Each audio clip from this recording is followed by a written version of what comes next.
Bismillahirrahmanirrahim. Hai, welcome back my YouTube channel Petri.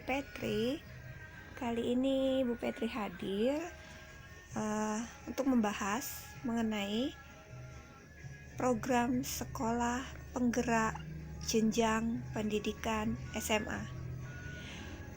Bukannya paham, sebenarnya Bu Petri sedang mempelajari materi ini. Nah, sambil belajar berbagi kepada mungkin ada Bapak Ibu ya guru yang ingin tahu gitu kan. Jadi bisa sama-sama memahami di sini. Tunggu, kalau mau coret-coret itu ada di mana ya? Anotasi. Oke, anotasi. Pena. Oke, fokusnya ke jenjang SMA ya, Bapak Ibu semua. Kalau di tingkat SMA itu ada jargon yang terkenal. Apa itu jargonnya? Maju bersama, hebat semua. Ini loh jargonnya. Itu jargon di PSMA. Oke, berikutnya kita buka slide berikutnya. Materi ini disampaikan untuk kepala sekolah yang terpilih sebagai kepala sekolah penggerak gitu kan, dari seluruh Indonesia. Tapi bisa kita jadikan pembelajaran Bapak Ibu guru semua.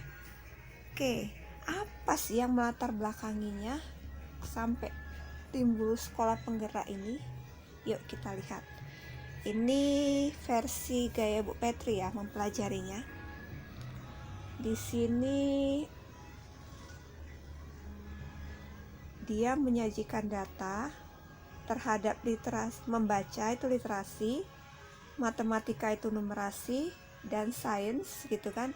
Jadi literasinya dari 3 data ini ditunjukkan nilai 371, 379, 389. Oke.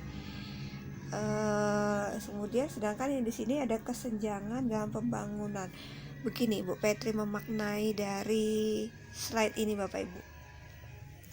Di slide ini dia menjelaskan bahwa kinerja pendidikan di Indonesia masih berada pada posisi di bawah rata-rata berdasarkan hasil penilaian OECD gitu kan. Ini Indonesia yang warna abu-abu, sementara yang warna biru itu OECD-nya.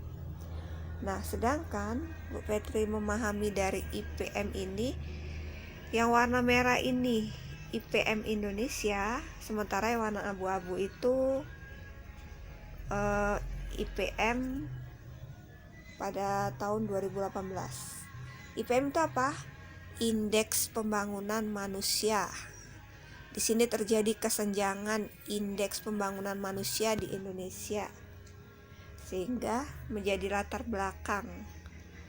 Berikutnya apa lagi yang menjadi latar belakang? Kita lihat indeks mutu baik sekolah gitu ya. Di sini indeks mutu baik sekolahnya kita lihat dari jenjang SD, SMP, SMA, SMK. Kemudian ada totalitas. Di sini totalitas dari jumlah sekolah dan jumlah mutu baik. Petri tadi lagi mencoret-coret ini ya. Ini jumlah sekolah yang ada di Indonesia.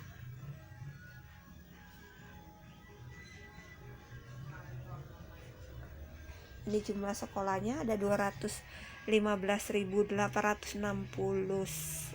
sekolah. Kemudian indeks mutu baiknya dengan skor 60,353. Kita pahami lagi persentasenya. Ini totalnya 28%. Nah, fokus ke SMA. Di SMA ada SMA negeri, ada SMA swasta. SMA negerinya ada sebanyak 6.783 dan SMA swastanya bahkan lebih banyak, 6.929. Itu ya jumlahnya di Indonesia ini. Dan kalau dilihat indeks mutu yang ada di tingkat SMA, nih ya. Di negeri 1,9 bukan 1000 ini ya, 1976, sementara di swasta 1244. Jadi kalau dipersentasekan bukan signifikan sih ya. Di negeri itu 29% dan di swasta 18%. Nah, kualitas dari sekolah Indonesia ini artinya berada dalam kategori rendah Bapak Ibu. 28 dari 100%. Tahu kan? Kalau 100% tinggi, nggak sampai 100 lah. Istilahnya 80 itu udah lumayan tinggi, tapi kita 28. Standar nasional pendidikan. Karena jumlah sekolah dengan indeks mutu baiknya itu, kita lihat ada 8 dari 10 sekolah masih berstatus tidak terakreditasi. Ini yang menjadi rendahnya mutu jenjang pendidikan di Indonesia itu ya Bapak Ibu. Jadi kita lihat ini dalam tabel 2 peringkat akreditas per jenjang pendidikan. Kalau SD di Indonesia itu kita lihat persentase yang peringkat A-nya itu hanya 19%, yang B-nya 60,3% ya. Yang C-nya 17,3%. Kemudian yang D, bukan D nyebutnya, tidak terakreditasi, ini masih sangat banyak. Untuk jenjang SD-nya 1207, SMP-nya 750, SMA-nya 297, SMK-nya 210, sehingga total keseluruhannya adalah 2464. Jadi dalam persentase ini menunjukkan banyak sekali sekolah yang tidak terakreditasi berdasarkan data ya. Kita lanjut ke latar belakangnya. Yang keempat, berdasarkan fenomena VUCA, volatile, uncertainty, complexity, ambiguity. Ini kemudian adanya tantangan pendidikan saat ini. Kita lihat di awal ini membahas tentang pola pikir yang sulit dalam menerima perubahan. Kalau kita istilahnya berpikir saklek, kolot gitu kan, jadi susah menerima perubahan. Kedua lagi ada lemahnya dalam daya dukung teknologi di Indonesia. Ada lagi poin ketiga, belum adanya model pengelolaan sekolah yang sesuai di era revolusi industri 4.0 ini. Tapi yang menjadi tantangan, apa tantangan terbesar kita itu? Belum ada persaingan menghadapi perubahan zaman yang terus menerus dengan sangat cepat. Itu dalam memahami slide yang ini. Lanjut ke slide berikutnya. Dampak dari industri 4.0 atau disrupsi pekerjaan ini, dari proporsi pekerjaan yang dapat diotomasi dengan teknologi saat ini, kita lihat aktivitas yang dapat diotomasi dengan teknologi itu kurang dari 51%. Ini ya.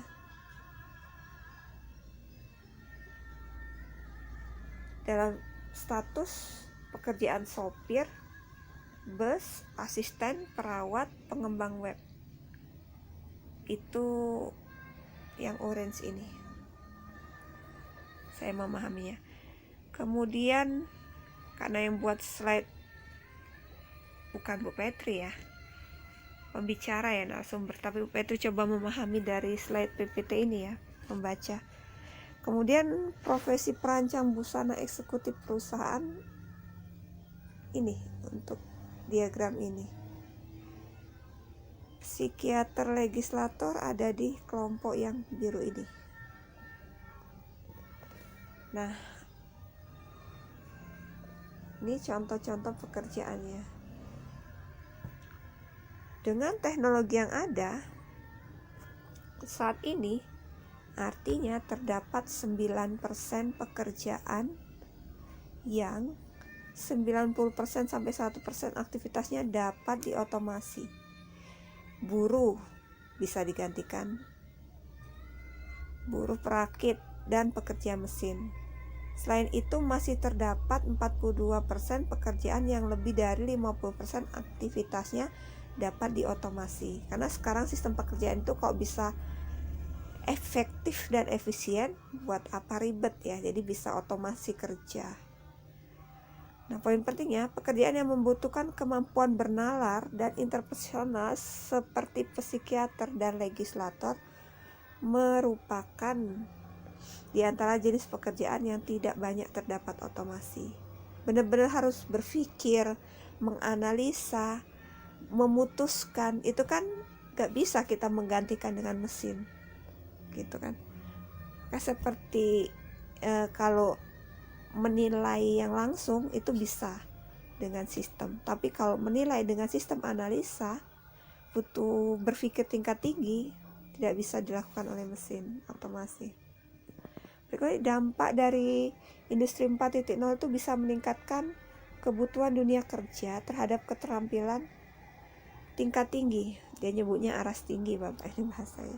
Padahal kita HOTS, Higher Order Thinking Skill itu. Ini kalau bekerja saat ini kita hanya mengandalkan fisik, tersingkir. Jadi harus berpikir tingkat tinggi untuk bisa menghadapi kondisi. Indonesia juga akan mengalami perubahan pasar tenaga kerja. Perubahan pada pekerjaan berdasarkan pada sektor pertanian, pertambangan, grosir, retail, dan industri. Ini 62% konstruksi, transportasi, pariwisata, dan retailnya. Kita baca slide berikutnya membahas tentang tren dan permasalahan. Dia membahas hasil PISA membuktikan kurang memadainya hasil belajar pada level Dikdasmen, pendidikan dasar dan menengah. Tren permasalahan hasil belajar pada tingkat Dikdasmen ini dilihat pada diagram ini. Hasil membaca berapa? Membaca, zoomkan dulu. 70% siswa berada pada kompetensi minimum. Jadi ada 3 dari 10 siswa baru yang berkompetensi di atas minimum, bukan maksimum gitu kan. Ibarat hanya pencilan saja.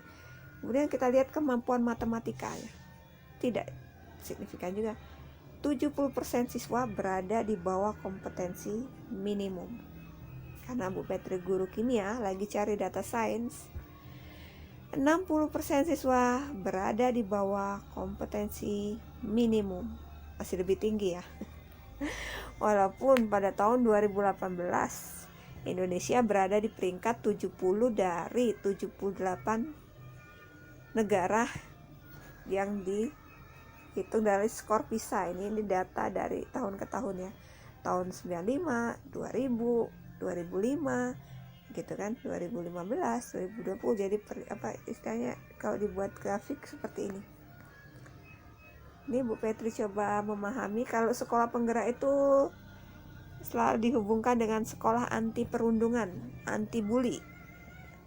Karena 41% siswa di Indonesia melaporkan sering dibully. Itu berdasarkan penelitian dari OECD.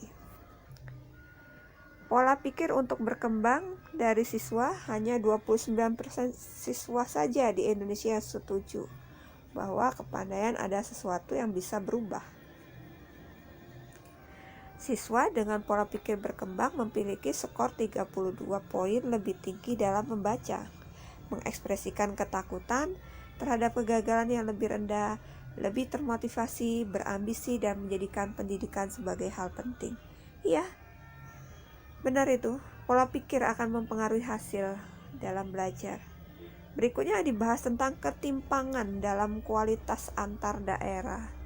Dilihat dari persebaran skor aksi, Sumatera berada pada skor 48. Ini tren dalam permasalahan distribusi kualitas yang tidak merata di Indonesia. Ini data tahun 2019 ya, 2 tahun yang lalu. Besarnya ketimpangan hasil belajar antara Pulau Jawa dan di luar Pulau Jawa di Indonesia itu menyebabkan tidak meratanya pendidikan. Pandemi telah berdampak pada potensi learning loss. Ya, 71% peserta didik terkendala dalam BDR, belajar dari rumah. Di sini kemudian sulit berkonsentrasi, ini ada data. Sulit berkonsentrasi, adanya keterbatasan jaringan internet merupakan kendala besar. Sehingga mayoritas siswa berpendapat susah berkonsentrasi, ini kendalanya statik, keterbatasan jaringan internet, kurang bersemangat, adanya lesu karena sulit berkomunikasi dengan guru kalau belajar online, keterbatasan pengetahuan orang tua, nggak bisa mendukung, belum mampu mengoptimalkan media, tidak memiliki perangkat TIK. Ini data ya, kita berbicara berdasarkan data, berdasarkan sumber dari Indonesia High Frequency Monitoring of COVID-19 Impact on Household, ini dari Bank Dunia tahun 2020, kemudian Puslitjak dari Kemendikbud 2021. Slide berikutnya membahas sudah 1 tahun pandemi COVID-19. Oh, materi lama ya. Terjadi dan berpotensi menimbulkan dampak sosial negatif yang berkepanjangan, diantaranya putus sekolah, penurunan capaian belajar, kekerasan pada anak, beresiko eksternal. Nah, landasan teori yang mendukung dari teori perubahan, yaitu Theory of Change dari Rogers tahun 2014, menyatakan bahwa indikator dampak berpengaruh pada dampak akhir, ada indikator manfaat, ada indikator hasil, indikator proses interferensi. Di sini berdasarkan kondisi awal dipengaruhi oleh intervensi, dampak awal berakhir, ada dampak perantara ke dampak akhir, dipengaruhi oleh asumsi dan resiko. Transformasi sekolah diperlukan untuk pada implementasi skema fokus interferensi, sehingga perlu peningkatan mutu dalam pembelajaran. Untuk ekosistem pendidikan diambil dari naskah akademik program sekolah penggerak. Di sini ada pembahasan replikasi program transformasi sekolah, pengimbasan program scale out, pelembagaan program, pembudayaan program, scale deep. Program sekolah penggerak terdiri dari 5 intervensi yang saling terkait, yaitu apa? 1. Pendampingan konsultatif dan asimetris. 2. Penguatan SDM sekolah. 3. Pembelajaran dengan paradigma baru.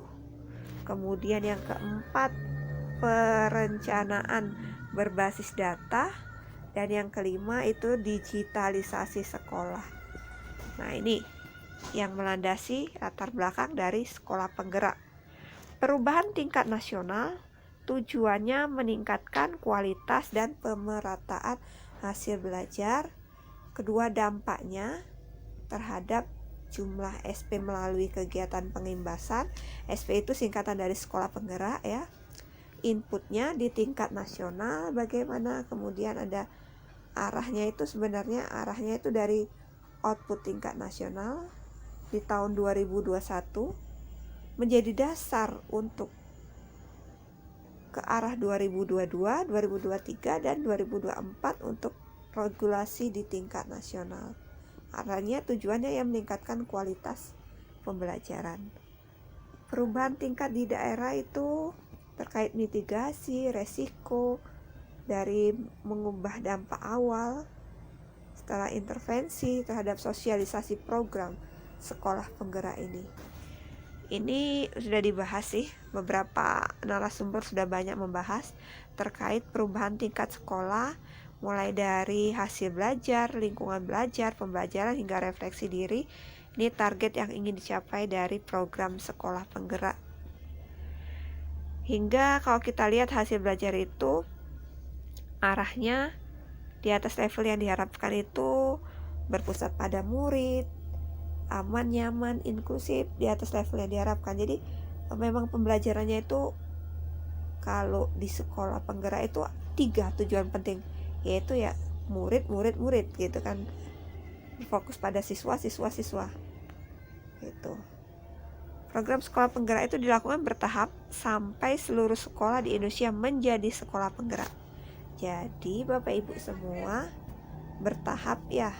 Kalau tahun ini baru 111 kabupaten kota, tahun depan ditambah 250 lagi gitu ya.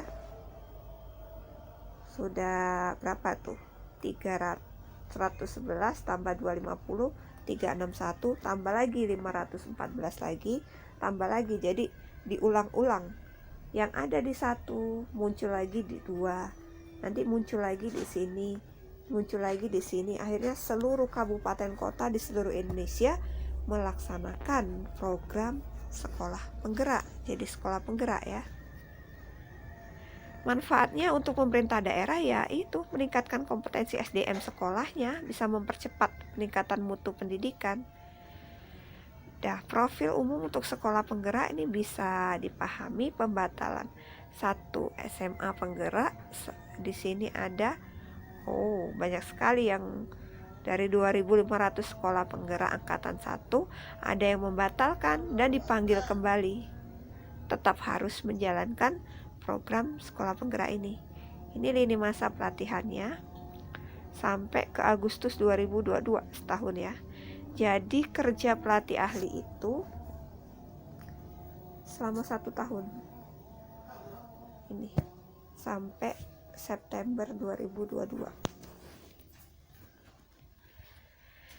Ini rekrutmen pelatih ahli sekarang sudah mencapai September ini dia September Oktober mulai pendampingan. Ini kerja pelatih ahli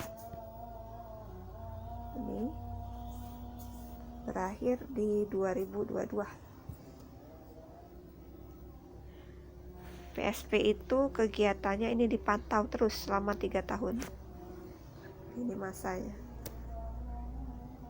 Oke, kita pahami target-target yang harus mulai dari pembuatan video, nota kesepakatan, pendaftaran kepala sekolah, coaching klinik.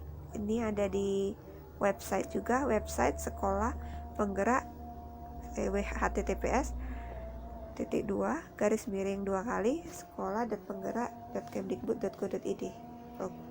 program sekolah penggerak ya. Demikian penjelasan singkat, semoga bermanfaat. Salam pendidikan.